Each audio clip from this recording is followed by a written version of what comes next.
Hello, I'm Coach Frank Allocco, and today I'd like to speak to you about writing your story. After the wild celebration of winning the 2020 NCAA National Championship football game, the All-American and Heisman Trophy winner DeVonta Smith was asked how he would describe the Crimson Tide's undefeated season.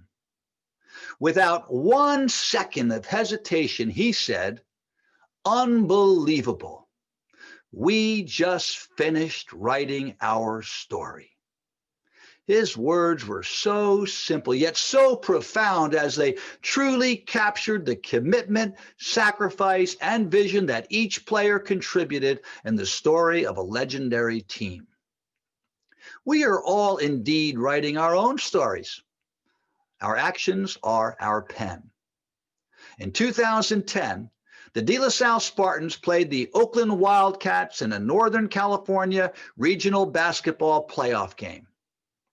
At the end of our final pregame team meeting prior to the short trip from Concord to St. Mary's College, we watched a short video clip from the movie Gladiator. Our team sat silently as we watched the victorious Maximus Decimus Meridius defeat Emperor Commodus in battle before succumbing to an injury that was inflicted by the emperor in a visit prior to their duel. As Maximus lies on the sand dying, the empress leans over and softly tells him to go to his family. As his eyes close in death, the empress stands and says to the crowd, "Is Rome worth one good man's life? We believed it once. Make us believe it again. He was a soldier of Rome. Honor him." And as she concludes her words, Maximus is lifted on the shoulders of the crowd and carried out of the Colosseum. After watching this emotional video, our team was eerily silent as they walked aboard our bus. 2 hours later, we sprinted out to that court after our energetic warm-up, and we appeared motivated and ready to play. But the Wildcats were ready too, and their hot shooting and outstanding talent saw them enjoying a 4-possession lead at the half.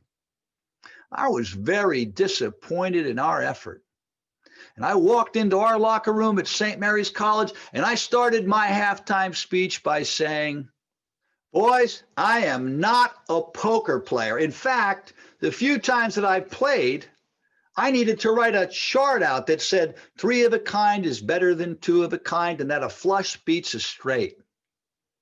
One evening, I was invited to a poker game, and to tell you the truth, I didn't want to go. But I decided to attend so I could spend some time with Don Means, one of my adult basketball league teammates. During the course of that game, Don miscalled his winning hand, but as he began to throw his cards down, he quickly corrected his error. His cards had won the hand, but his best friend quickly scooped up the pot and proclaimed that he had won as he had beaten the hand that Don had called.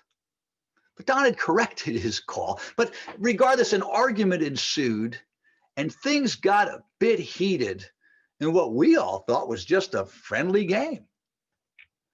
As I sit wondering why I had ever agreed to play in this game, I stood up.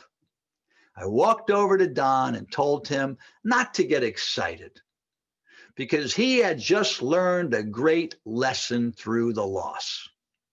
I told him that during the journey of our lives, we learn who's with us and who's not. I said, that man is supposed to be your best friend. And him quickly grabbing that $5 pot told you a lot about your friendship and what he truly values. I concluded my talk by saying, throughout our lives, we are often going to be disappointed in people. And we would certainly be spared a lot of heartache if we could spend $5 up front to find out who we could truly count on. As I finished my story, our team was looking around trying to figure out where I was going with this tale. I then walked around the room and said, "The next 16 minutes is my $5. You have 16 minutes to tell the story of who this team is. Because right now, I'm seeing a team that's afraid of the bright lights, that's not responding to adversity, that's not playing for each other, that's not playing physical." I further challenged each player individually. And as I got to John MacArthur, the heart and soul of our team, who occupied the final seat in that front row, I said, "No matter what happens tonight, win or lose, carry this man out of the arena on your shoulders because he is a gladiator." The second half saw our team respond as our efforts soared. We cut the gap to 2 points at the end of the third quarter before a huge burst of intensity, emotion, and effort saw us dominate the fourth quarter and secure a 67-55 victory.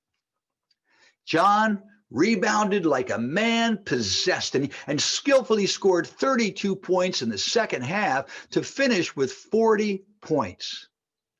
I can still remember him pounding his heart after every basket and pointing to our bench, expressing his love and commitment.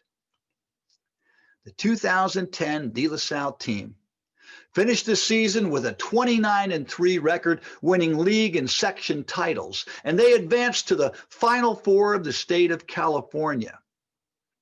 Although these numbers and accolades are significant, what I remember most about these young men is how they responded to adversity and accepted a challenge and went on to write a story of a team of gladiators devoted to each other, who made everyone in the packed crowd that night believe it again, as they honored the tradition created by the loyal brothers who preceded them.